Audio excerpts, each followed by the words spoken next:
Eu até os meus 17 anos, nossa, com muita força, eu sempre usei minha fé como oficina dos meus próprios desejos, cara. Era só pedir, Bruné. Eu só pedia. Pra mim, a fé era uma oficina de criar os meus desejos. E eu vejo que isso é um grande ponto de gargalo. Não consigo afirmar com exatidão, mas eu vejo que são dois pontos, assim. Que a fé, que eu vejo que é um ponto que muita gente se encontra. Assim, parece que é um afunilamento. Sabe, curva de rio. As pessoas que usam a fé como oficina dos seus próprios desejos. Por exemplo, aquela pessoa que às vezes reza todo dia à noite é pra pedir. Eu espero que amanhã eu consiga isso. E é oficina de desejo ali. Vamos lá. Coloca ali. E aquelas pessoas que resgatam a fé no momento de muito desafio. Eu vejo que são duas pontas. Por que você acha que... Eu não sei, é uma percepção particular minha, tá? Que são curvas onde muita gente se encontra. Muita gente se encontra e fala assim, puta, é verdade, eu peço pra cacete, cara. Só peço, só peço, só peço. E a tua visão disso? Quanto é legal, não é legal? Pedir demais, não pedir? Qual que é às vezes, sabe, qual que é o ponto limite de... Eu acho que a sua relação com Deus é baseada nas experiências que você teve. Tá. Então, quem não teve nenhuma experiência com Deus ainda vai pedir coisa até sem noção. O próprio livro do apóstolo Tiago, capítulo 4, diz: pedis e não recebeis, porque pedis mal, para gastardes com os vossos próprios prazeres. Uau. Então, nossa, repete, cara, achei incrível. Tiago, capítulo 4, tá. Diz assim: pedis e não recebeis, porque pedis mal, para gastardes com os vossos próprios prazeres. Então, o cara chega para Deus e fala assim: Deus, eu tô querendo muito uma Ferrari, sabe? Eu tô querendo me levantar nessa vida. Eu falo, cara, por que eu vou dar uma Ferrari pra esse cara? Não tem sentido, sabe? E tem gente pedindo aquilo que quer pra Deus, que é como se fosse pedir uma Ferrari. Não tem sentido pra Deus. Eu falo, não tem sentido eu te dar isso. E tem gente que tá pedindo algo pelo outro, às vezes. É pedir e é legal isso, né? Tem gente que acha que Deus é seu servo, que Deus vai atender tudo. E, na verdade, Deus dá conforme a sua vontade. Então, antes de você se tornar um perito em pedir, entenda qual é a vontade de Deus. Que é muito mais fácil você encaixar o teu pedido com aquilo que Ele quer. Vou dar um exemplo. Eu tenho uma oração, uma pregação minha no YouTube chamada Oração Inteligente. Tem quase 3 milhões de views no YouTube, só essa pregação. Tá. E eu explico o seguinte: por que a oração inteligente? Porque tinha uma mulher em Israel chamada Ana, que era, quando não pode ter filho, estéril. Era estéril. Tá. E o sonho dela era ter um filho, e ela não conseguia ter filhos.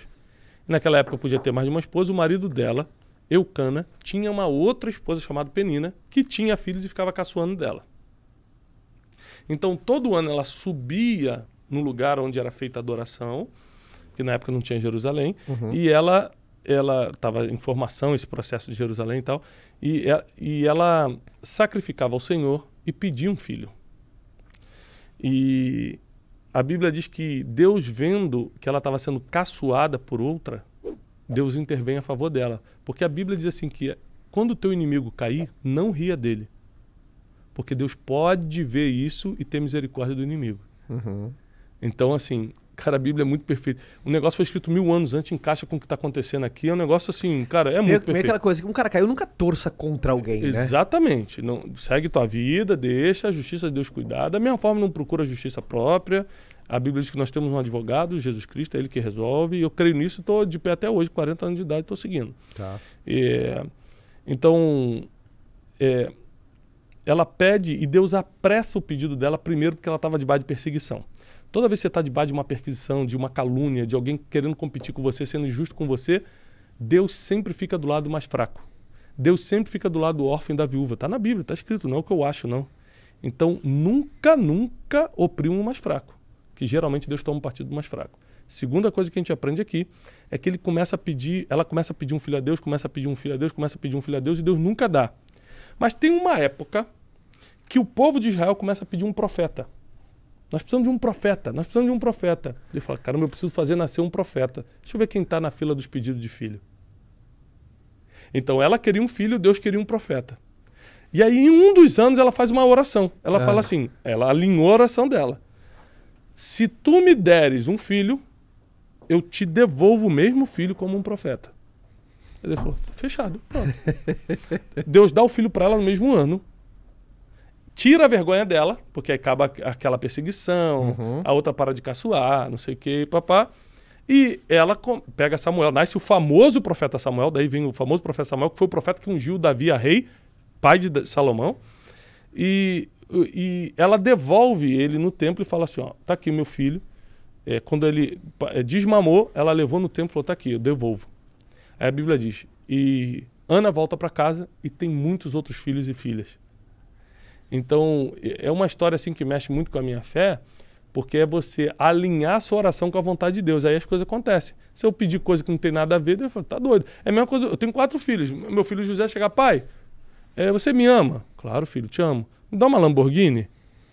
Não tem sentido nenhum esse pedido. Não tem sentido, você não tem idade, você não tem carteira. A gente não tem dinheiro para isso. Eu vou pedir pro tio Caio, quem sabe ele transfere. Tio Caio faz um pix pra gente. Mas isso é uma coisa que eu sempre falo, né? É o quanto a gente julga as coisas. Ah, tá dando errado, tá dando errado. Mas tá dando errado porque dentro do seu julgamento você acha que tá dando errado. Uhum. É só o modo de ver, é a sua interpretação. É o seu modo de ver. E lá na frente, em algum momento, isso vai fazer sentido do porquê que tá dando errado, mas na verdade tá dando certo. Isso tem a ver com uma frase que eu coloquei num dos meus últimos livros. Agora eu coloquei o seguinte: o que você chama de problema, Deus chama de treinamento. Então para você é um problema. Espetacular. Exato. Entendeu? Você tá vendo como problema. Deus que tá lá de cima já viu a linha do tempo toda, viu a timeline, já viu. Ele falou: isso aqui é um treinamento necessário para você entender isso aqui na frente. Só que você não consegue chegar lá na frente, então você acha que é só um problema. Cara, não é um treinamento. É muito bom viver assim, com essa linha. Não facilita o encarar de cada coisa? Não, facilita muito. A gente acabou, por exemplo, de perder uma amiga muito querida, morreu. Ataque do coração do nada, nova. Buf. Chegou lá no enterro, aquele clima normal de enterro, o pessoal chorando e tal, mas não tinha ninguém depressivo, não tinha ninguém angustiado. Por quê? Todo mundo ali tinha a mesma fé. A fé em Cristo faz você enxergar a vida mais leve. Sim. Primeiro que é a única fé que te dá esperança para tudo. A Bíblia diz em Romanos, nenhuma condenação há para que estão em Cristo Jesus. Então o cara está oprimido por causa do passado que ele teve. A mulher acha que nunca mais será perdoada por causa da vida que levou lá no passado. E Jesus fala, não, em mim todo mundo é nova criatura, eu deleto o teu passado. Eu deleto o teu passado e escrevo o teu futuro. Aí dá esperança. Morte. Essa terra aqui não é o fim, é só o começo. Então você morre, você começa uma nova vida e eterna agora. Então, não existe nada, nenhum problema que você me traga que o evangelho não ofereça uma esperança. E leve. Leve.